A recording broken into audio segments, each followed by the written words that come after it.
Dr. Andrea Schnowske from Align Life Peoria. So again, we are here for the second, number 2, part of our 5-part series in January this year. And today we are talking all about toxins, because when it comes down to it, when we have toxins that are in our body, we are going to have energy production is going to go down, and we're going to have issues with hormone balance, and we're going to have issues with weight loss, and we're going to have issues with overall just not feeling well. And in a lot of cases, I have had patients that have had toxins that have caused neurological symptoms, that have caused issues with nerve function, with being able to use their hands, neuropathies. All sorts of different things can come down to that. So tonight we are doing our number two part of our 5-part series, which is eliminating toxins for more energy and permanent weight loss. So we kind of talked a little bit more previously about how toxins that are stored inside your body will actually cause your body to store acid, but your body a lot of times will lower your metabolism, not only to conserve that acid, but also because when those toxins are inside of our body, your body wants to protect you. It wants to basically prevent those toxins from being released in your bloodstream and causing health issues. So one of the things that is really interesting is where those toxins come from. So when it comes down to it, a lot of people don't realize this, but you were exposed to about a minimum of 30,000 chemicals every single morning just getting ready for your day. So we have toxins in our home. When we lay carpet down in our house, the glue and the chemicals that are in the carpet actually produce an off gas that if you were to take a 1-inch square of brand new carpet and close it up in a little aquarium with a mouse, it would die from the chemicals that are in there. We literally need to understand that the things that we have in our household, the things that we put on our body have toxins inside of them. So your carpet has toxins that it's releasing into the air. If you've had your carpet a while, it's going to have less issues. But if you do get new carpet, you want to make sure that you, number one, open your windows, air it out, and get out of the house. You don't want those toxins exposing into your body and causing health issues for you. Those can cause issues in your lungs. And right now with COVID going on, the last thing you want is lung damage. It's going to predispose you to having an issue if you do come down with that virus.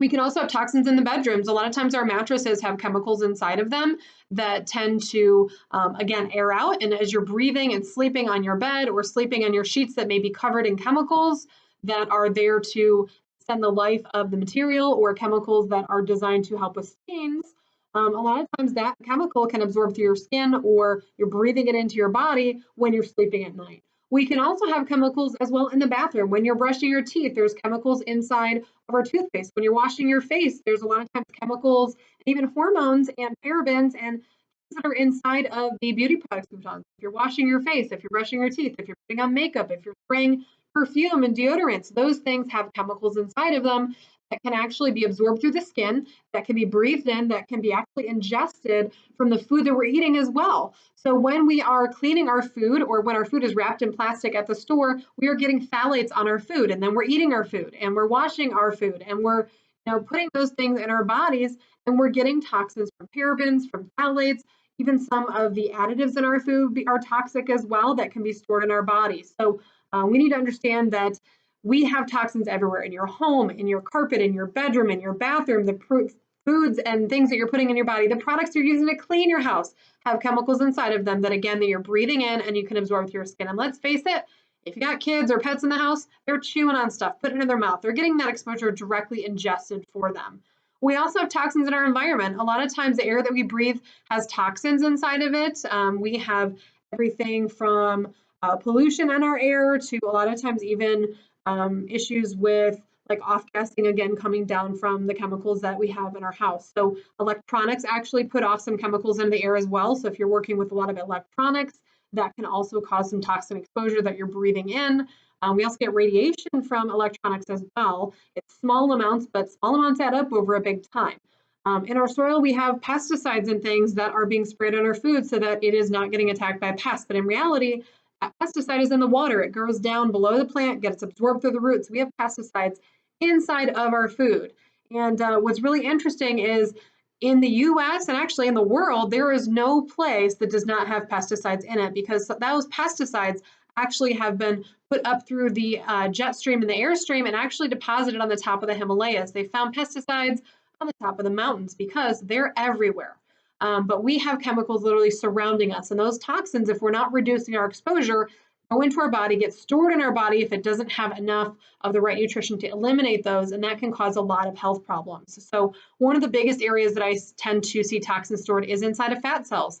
Your body's going to put those toxins in cells that are useless, and typically we don't use fat to work out or anything. So that's where our body's going to put those toxins at, and your body will literally lower your metabolism rather than releasing those toxins out into the bloodstream. So what's really interesting is if you look at how long those toxins stick around in your body. So aluminum, so that's going to be aluminum from actual like canned goods and things. So if you're eating canned foods, you will have aluminum in your food. The half-life of that is 6 weeks. So in 6 weeks, half of that is still floating around in your body. Usually when you are eating it in food, it eliminates a lot faster, but we also have aluminum in injectable vaccines, and that aluminum can actually cross the blood-brain barrier due to the polysorbate that is inside of that vaccine. So in many cases, if we've had multiple vaccines at one time, if our body's struggling to eliminate waste, or if we already have a toxin load, we're going to have more likelihood of having side effects from a vaccine and having side effects from that aluminum exposure in our daily diet. We also get parabens in our bodies, and those can come from beauty products, those can come from our foods and additives in our foods, and those typically are going to actually interfere with your hormone production. So a lot of times when we have a paraben toxin overload, we're going to have hormone imbalance, we're going to have energy issues, sometimes even digestive problems. And that actually has been directly linked to breast cancer as well. So parabens affect your endocrine system. Breast cancer typically is a hormonally related cancer. So that's how those two are linked.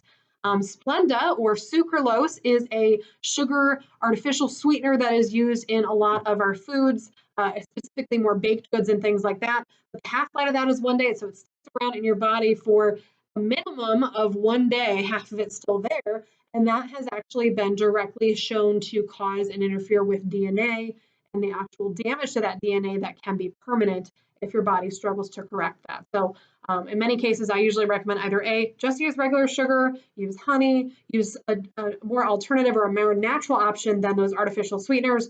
We just really have not seen the full effect of those, and a lot of times people don't realize that those can cause other health problems too.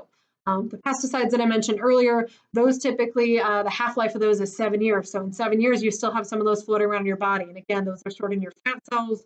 A lot of times with pesticides, especially if we're getting that food exposure, if your food has any polysorbates in it, it is able to cross the blood-brain barrier. So a lot of times we do have toxin exposure just from our environment, just from the foods that we're eating, that can be stored in our body. So one of the most important things is, number one, recognize where they come from. Number two, try to eliminate your exposure to toxins. So switching to natural products, switching to organic foods, switching to products that have less toxins in it, or switching to using glass rather than plastic when you're storing your food or heating up your food or cooking with your food can be really helpful. But another really important thing is that you want to cleanse and support your body on a regular basis. So in many cases, there are so many different types of cleanses out there. I've heard people do a juice cleanse where they basically drink juice for like 3 to 7 days and they're not eating anything. So their body is literally pretty much just losing water weight because you're getting so dehydrated from it. And a lot of times, yes, you do lose anywhere from 5 to 7 pounds. However, you've just lowered your metabolism, you're dehydrated now. So a lot of times it's going to cause more issues with joint pain and things like that if your muscles can't move properly. I've seen a lot of people do more of an intestinal cleanse where basically they are sitting in a toilet for a couple days to eliminate everything that's in their intestinal system, kind of cleaning that out. In reality, though, that's only cleaning out the intestines. You're missing the rest of the body where a lot of those toxins are stored. So I usually recommend doing a full body cleanse. Now, I have patients, we have a product in our office called the Ultimate Body Cleanse. It's a 10-day intense. It's a basically a protein, fruit, and vegetable diet. So you're doing basically for those 10 days, we're actually reducing and changing what we're eating, along with some supplement and herbal support to help your body detoxify properly and pull those toxins out. But basically, the first 2 days you are doing protein, fruits, and vegetables. Then you drop it down to fruits and vegetables, then you drop it down to just vegetables, 1 day of fasting, and then you add those foods back in. As we're doing that, we're slowing down digestion, so your body can focus on detoxification, so you're not going to have the hunger pains that a lot of these cleanse programs afford, but it does create a very intense detox situation. So for patients that have never done a cleanse before, or people that have never done a cleanse before, a lot of times will get really serious side effects like headaches. And in some cases, I had a few patients that were so toxic before they did that they ended up vomiting for the first 2 to 3 days and had to stop the cleanse. So I usually recommend, if you've never done a cleanse before, if it's been years, you may want to start with a pre-cleanse, which is, in our office, we have two products. One is a buffered form of vitamin C, as well as our bio cleanse, which is basically a toxin remover. It basically pulls the toxins out of your cells. And what we're doing is we're eating a normal, healthy diet with that. So you're eating normal foods. You're not really, doing a fasting or anything like that, but we're trying to pull toxins out on a slow basis so that we are able to, basically, before we start that really intense Alta body cleanse, pull that out gently. And then when we do the Alta body cleanse, we really dig down and remove those toxins, because we're literally going to be removing the toxins from your cells. We're going to be actually supporting and healing the liver function. We're going to be cleaning out the intestines. We're going to be actually re-improving that good bacteria balance in your gut. So we're repopulating with a probiotic. And to top it off, we're also doing a parasite cleanse. If you do have any yeast overgrowth, if you have any possible parasites in your body, we're getting rid of all of those all at the same time. So those cleanses are really, really great toward just getting your body functioning well. But if you have any questions or concerns about toxins, or want to know how that you can actually reduce that exposure, or any further suggestions about maybe some testing, if you do have some of those symptoms that I mentioned previously, you can give our office a call. Our office number is 309-689-6200. We are here to help. We want to sit down with you, find out what your health concerns are this year, and how we can help you decode to understand what your body's trying to tell you. In some cases, lab testing may be necessary to figure out what is going on and what your body needs help with. So give us a call if you need any help, and hopefully you learned something in our number 2 of our 5-part series for January. So have a great day. And if you have any questions, again, give us a call, 309-689-6200, or you can email us at peoria@alignlife.com. That's PEORIA@alignlife, ALIGNLIFE.com. Have a great night, and we'll see you for our next part, which is part number 3. That'll be on Monday, January 25th at 6 p.m. So tune in for that one. Super excited. That one's all about hormones that I kind of discussed today, how that will actually interfere with cravings and digestion, and also cause energy and fatigue issues. So we'll talk about that next time. So thanks for tuning in.